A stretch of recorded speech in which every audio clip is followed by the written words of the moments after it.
صلی علی رسولہ الکریم اما بعد فاعوذ باللہ من الشیطان الرجیم بسم اللہ الرحمن الرحیم یا ایہا الذین آمنوا کتب علیکم الصیام کما کتب علی الذین من قبلکم لعلکم تتقون آمنت باللہ صدق اللہ مولانا العظیم وبلغنا رسولہ النبی الحبیب الامین الکریم ونحن على ذلك لمن الشاهدين والشاكرين والحمد لله رب العالمين۔ حضرات محترم حاضرین جمعہ،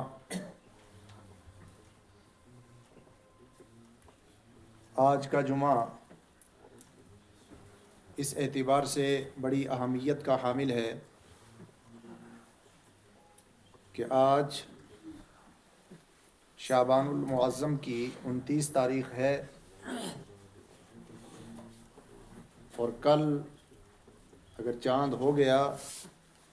تو رمضان المبارک کی پہلی تاریخ ہوگی، ورنہ پرسوں کسی بھی صورت رمضان شریف کی پہلی تاریخ ہوگی تو یہ شعبان کا آخری جمعہ بھی ہے اور ممکن ہے کہ آخری دن بھی ہو۔ دراصل رمضان المبارک کا یہ عظیم مہینہ جو امت مسلمہ کے لیے بڑی عظیم رحمت، برکت اور فضیلت لے کر جلوہ گر ہوتا ہے، اور روزہ وہ عظیم عبادت کہ جس کے بارے میں رب کائنات نے ارشاد فرمایا یا ایہا الذین آمنوا کتب علیکم الصیام، اے ایمان والو تم پر روزے فرض کیے گئے، کما کتب علی الذین من قبلکم،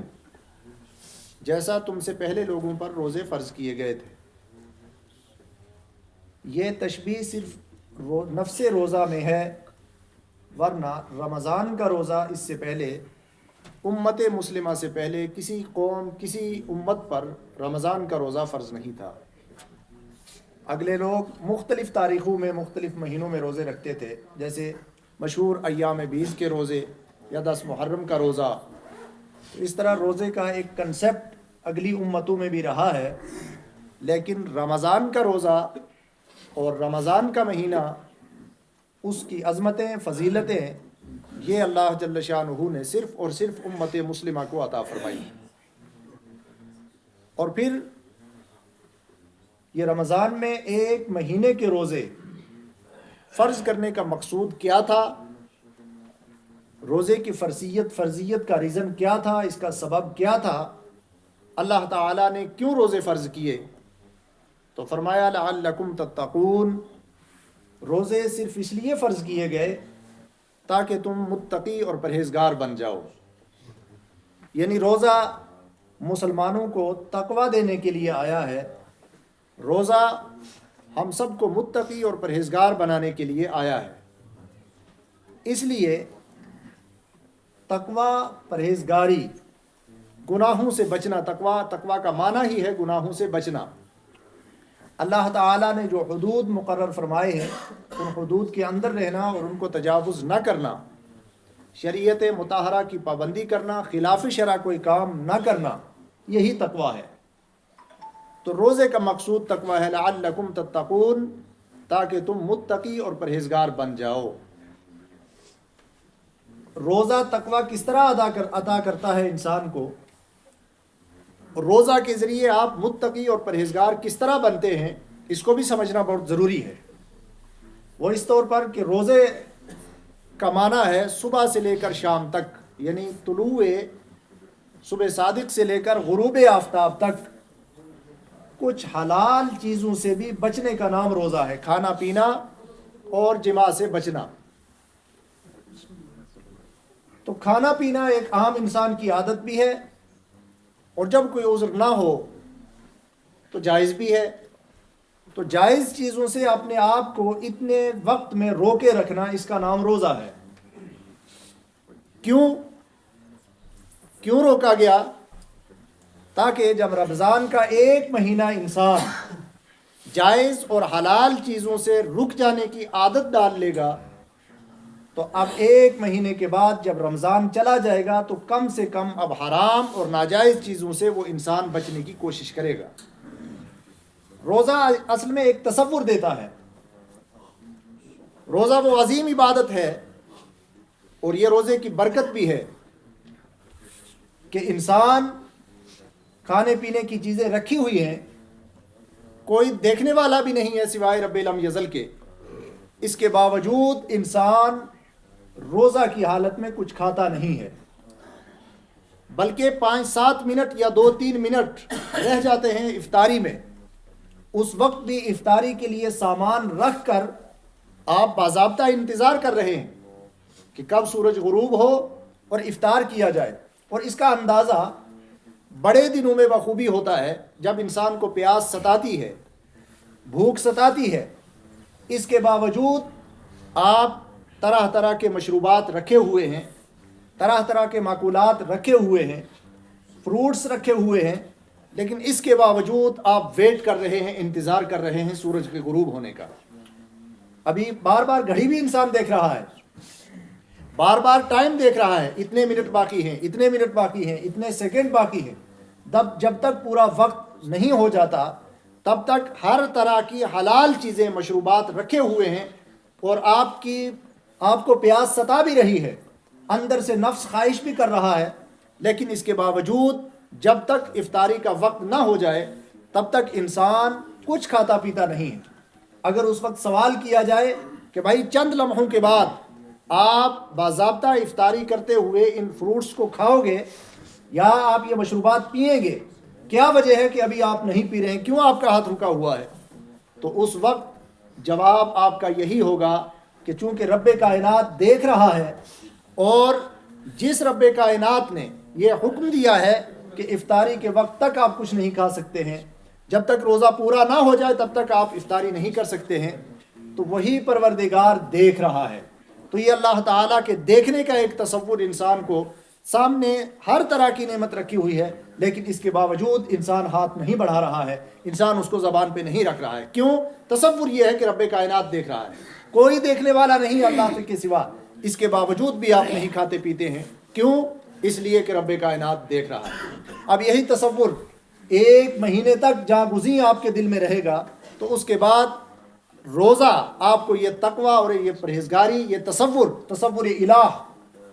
عطا کر دے گا۔ تو اب اپنی زندگی میں آگے چل کر کے آپ اپنے شب و روز میں اگر اس تصور کو اپنے اندر بسا لیں گے، رمضان نے جو تقوی آپ کو عطا کیا تھا، رمضان نے جو پرہیزگاری آپ کو عطا کی تھی، رمضان نے جو تصور الہ آپ کو دیا تھا، اگر یہی تصور ممتد ہو کر آپ کی زندگی میں اس کے بعد بھی چلا جائے تو سمجھ لیجئے کہ رمضان کے روزے کا جو مقصود تھا وہ مقصود حل ہو گیا آپ کے کردار اور کریکٹر میں۔ اور اگر رمضان کے جاتے ہی آپ کا یہ تصور آپ کے ذہن سے غائب ہو جائے، روزے کی حد تک رمضان کے مہینے تک محدود رہ جائے، تو سمجھ لیجئے کہ رمضان تو آیا، اس نے رحمتیں برکتیں لٹائیں، لیکن ان رحمتوں برکتوں سے فیض یاب ہو کر یا ان کی روشنی کو ہم اپنی زندگی اور اپنے کردار میں بسا نہیں سکے۔ اس لیے آج ہم رمضان المبارک کا استقبال کر رہے ہیں۔ آج کا جمعہ استقبال رمضان کے لیے ہے، اور یہ رمضان کا استقبال یہ بھی کوئی نئی چیز نہیں ہے، بلکہ حضرت انس بن مالک رضی اللہ تعالیٰ عنہ روایت کرتے ہیں، لما اقبل شہر رمضان، جب رمضان کا مہینہ سایہ فگن ہو چکا، ممکن ہے کہ آخری دن ہی ہو جیسے آج ہے، یا 1-2 دن پہلے کی بات ہو، بہرحال شعبان کے آخری ایام تھے اور رمضان المبارک جلوہ گر ہونے والا تھا۔ توجہ سے سماعت فرمایا آپ۔ قال رسول اللہ صلی اللہ تعالی علیہ وسلم، تو نبی کریم علیہ الصلوۃ والسلام نے ارشاد فرمایا، سبحان اللہ۔ یہ لفظ سبحان اللہ، اللہ کی پاکی بھی ہے، اور یہ جملہ تعجب کے لیے بھی بولا جاتا ہے، یعنی جب بھی کوئی بڑی بات ہوتی ہے تو سبحان اللہ کہا جاتا ہے، جب بھی کوئی عجیب و غریب بات سنتا ہے انسان تو سبحان اللہ کہتا ہے۔ تو یہ سبحان اللہ تعجب کے لیے بھی بولا جاتا ہے، جب کوئی عظیم پریشانی آئے تب بھی بولا جاتا ہے،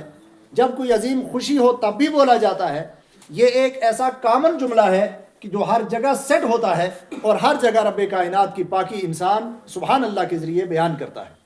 اور کتنا عظیم جملہ ہے کہ حضور علیہ الصلوۃ والسلام ارشاد فرماتے ہیں سبحان اللہ نصف المیزان، یعنی سبحان اللہ کہتے رہنا چاہیے انسان کو، اس لیے کہ حضور علیہ الصلوۃ والسلام نے فرمایا، صحیح بخاری کی روایت ہے، سبحان اللہ نصف المیزان، کہ جب آپ کے نامہ اعمال قیامت کے دن تولے جائیں گے،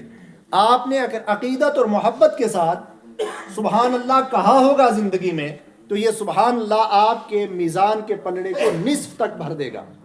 آدھا بھر دے گا، ہاف بھر دے گا۔ والحمدللہ یملؤہ، اور اللہ کے حبیب نے فرمایا کہ الحمدللہ بھی اگر انسان کہے تو یہ الحمدللہ انسان کے نامہ اعمال کے پلڑے کو بھر دے گا، فل کر دے گا۔ تو یہ سبحان اللہ بڑا عجیب جملہ ہے، تو حضور علیہ الصلوۃ والسلام نے اپنی مبارک زبان سے فرمایا سبحان اللہ۔ اس کے بعد ارشاد فرمایا ما تستقبلون وما یستقبلکم، دو جملے ہیں،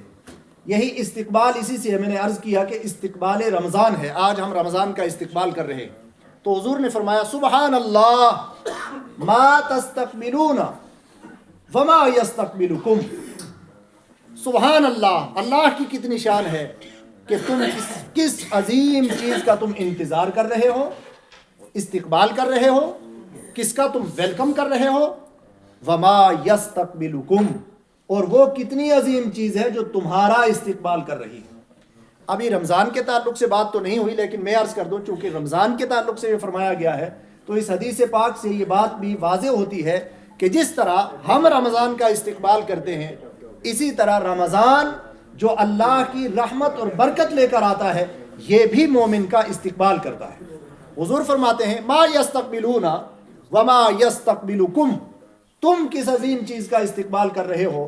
اور کتنی عظیم الشان شے ہے جو تمہارا استقبال کر رہی ہے، کتنی عظیم چیز ہے جو تمہارا استقبال کر رہی ہے۔ قال عمر بن الخطاب، اب چونکہ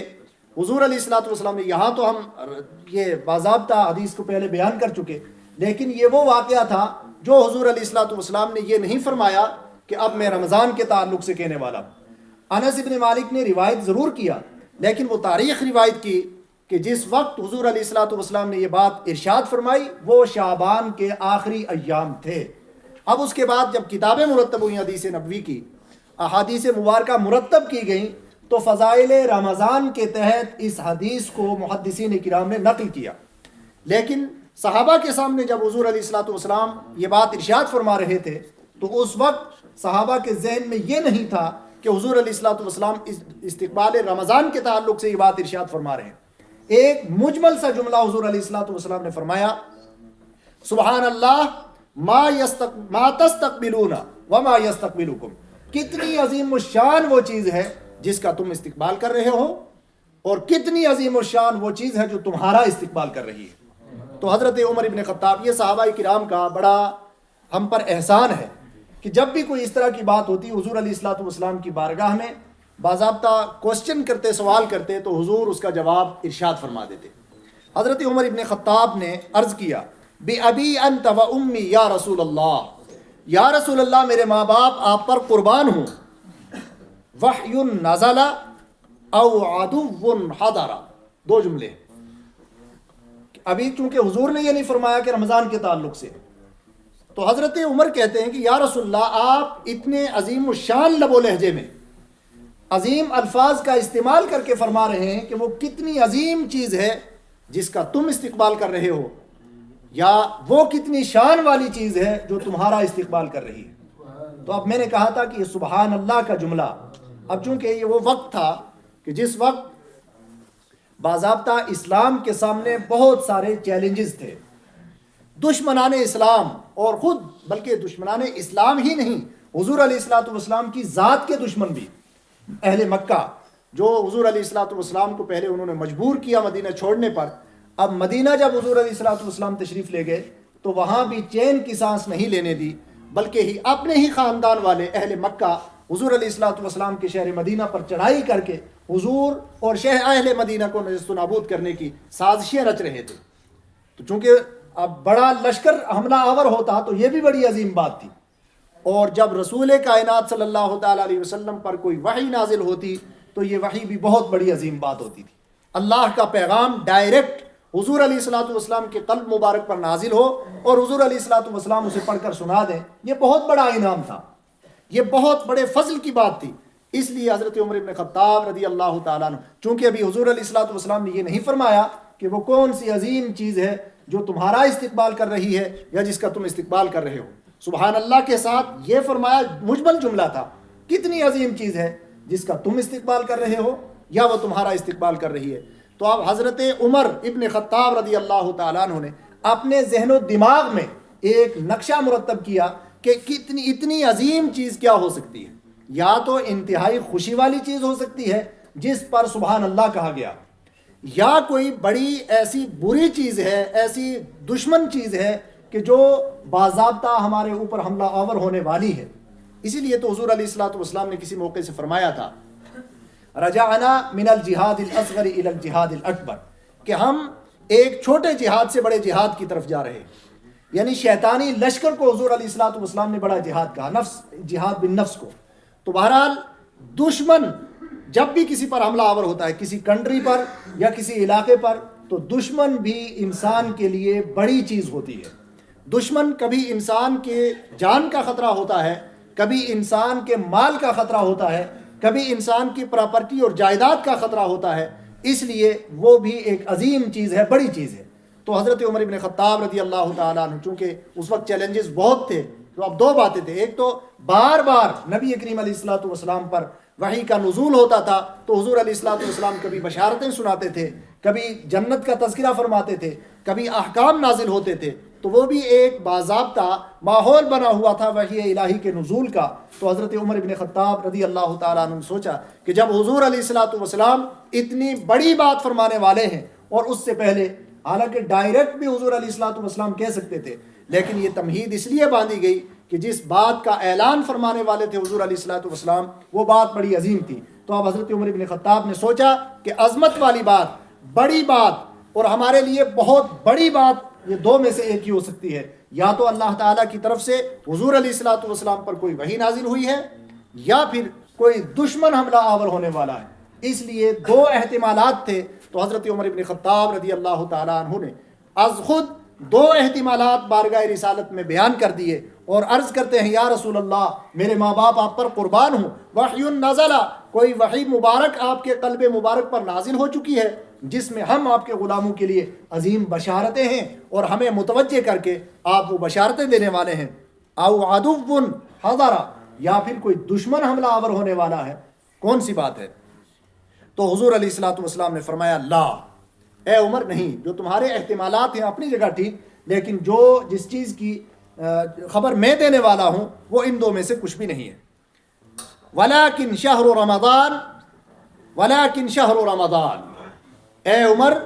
وہ نہیں، البتہ رمضان کا مہینہ جلوہ گر ہونے والا ہے. یعنی رمضان کا مہینہ اتنی عظمتوں والا مہینہ ہے کہ حضور علیہ الصلوۃ والسلام پہلے تمہید باندھ کر صحابہ کو متوجہ کر لیتے ہیں، بلکہ صحابہ سننے کے لیے اتنا ماحول بنا لیتے ہیں اور اتنا ذہن بنا لیتے ہیں کہ باضابطہ ادھر سے بارگاہ رسالت میں عرض کرتے ہیں، یا رسول اللہ، جو عظیم بات آپ فرمانے والے ہیں وہ کوئی وحی نازل ہوئی ہے یا پھر کوئی دشمن حملہ آور ہونے والا ہے. اپنی طرف سے صحابہ سننے کے لیے تیار بھی ہو چکے ہیں، ذہنی طور پر ماحول بھی کریٹ کر لیا ہے صحابہ کرام نے، اور اس کے ساتھ ساتھ جس طرح کا ذہنی ماحول بنا تھا اس کا اظہار بھی بارگاہ رسالت میں کرتے ہیں. لیکن حضور علیہ الصلوۃ والسلام فرماتے ہیں، ولیکن شہر رمضان، اے عمر، وہ باتیں نہیں ہیں، رمضان کا مہینہ جلوہ گر ہونے والا ہے. اب یہ رمضان کا مہینہ جلوہ گر ہونے والا ہے تو یہ اتنی عظمتوں کا مالک کیوں ہے، کیوں اتنا عظیم مہینہ ہے؟ تو حضرت نبی کریم علیہ الصلوۃ والسلام نے فرمایا، یغفر اللہ فی اول لیلۃ لکل اہل ہذہ القبلہ. حضور علیہ الصلوۃ والسلام نے فرمایا، اے عمر، رمضان کا مہینہ جس کا ہم استقبال کر رہے ہیں، یہ اتنی عظمتوں کا مالک اس لیے ہے کہ جب اس کی پہلی رات ہوگی، جب اس کا چاند طلوع ہوگا، تو اس کی پہلی رات میں اللہ تبارک و تعالی اس اہل قبلہ، اس قبلہ والے، اس امت کے سارے گناہ گاروں کو معاف فرما دے گا. اب گناہوں کی بخشش اور مغفرت لے کر رمضان مبارک کا مہینہ آتا ہے. اس لیے حضور علیہ الصلوۃ والسلام نے اتنے اہتمام سے فرمایا، سبحان اللہ ما تستقبلون وما یستقبلکم، سبحان اللہ، کتنی عظیم چیز ہے جس کا آپ استقبال کر رہے ہیں اور وہ تمہارا استقبال کر رہی ہے. قال،